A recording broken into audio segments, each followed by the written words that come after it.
Hey everyone, it's Fitz with the Walk and Talk. I am not walking or talking in this weather. It's very cold and windy in Manhattan, Kansas. So inside the steel and pipe room, I got to get out of here because the football team actually needs to prepare for the Big 12 championship.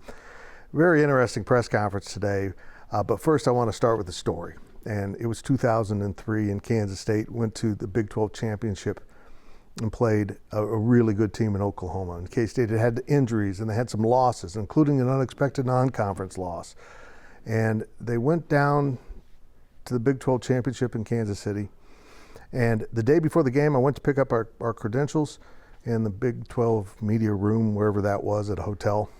And I ran into a national reporter. And D. Scott Fritchen, who was with me at the time, asked Stuart Mandel what his predicted score was. And he said 35-7. And I said, you know, Stuart, I've been covering K-State football for a while, and I've never seen a team more better prepared than this K-State team.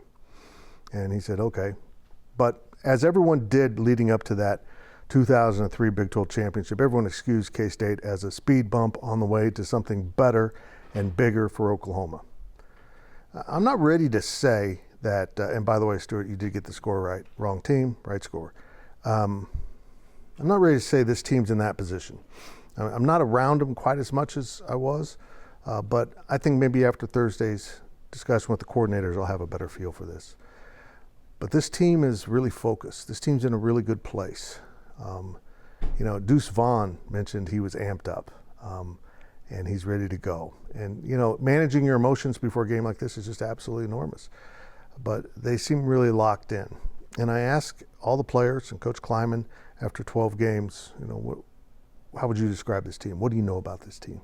And so we'll have that up later in the week. But I'm telling you what, resilient kept coming up. And this is exactly what this team is this season.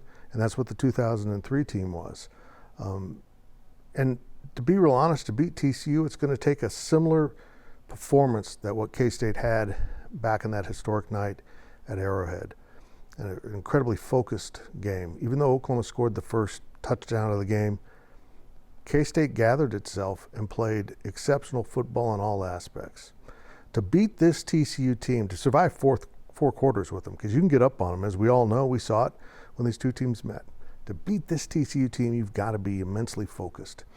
You got to do all the little things right, you know, tackling, getting guys to the ground, pressuring Max Duggan, finding a way to creatively move the ball against a really good TCU defense. And we can sit here and say Kansas State's gotten a lot better through the course of the season. They're better now, in big part because they've discovered who they are, and Will Howard settled in at quarterback. That was his first game. And I asked him about that too. This team's come a long ways, but so has TCU. This is a better football team than what K-State saw, and K-State's a better football team than what TCU saw. And I think K-State knows who it is a little bit better defensively. But K-State's had two performances this year that stick out to me when they've put everything together in form and played that complementary football that Chris Kleiman seeks. Oklahoma State and Baylor, when the defense was so good and the offense was relentless. They're going to have to find a way to get to that level against an exceptional TCU team. And if they can do that, they can win. They're not going to blow out TCU. They're not going to shut down TCU. They're not going to do anything they were able to do against those lesser teams from Oklahoma State and Baylor. But they can play at a high level. They can win this game. And we'll have more coverage as we go through the week at GoPowercat, getting you ready for TCU Kansas State, 11 a.m. on Saturday in Arlington. College Game Day will be there. More on that later.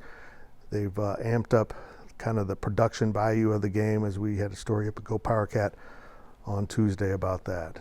This team is roaring to go, ready to go. They have some injuries, but Saturday's game helped them shore up that safety spot a little bit better. We will see. It's going to be a war, but it's one that K-State could win if they put it all together and play the kind of game, the complementary game, that the Wildcats are capable of. That's it for this one, this sit and chat. I'm Fitz. Make sure you are subscribing to our YouTube channel, following along as we get you ready for the Cats and Frogs.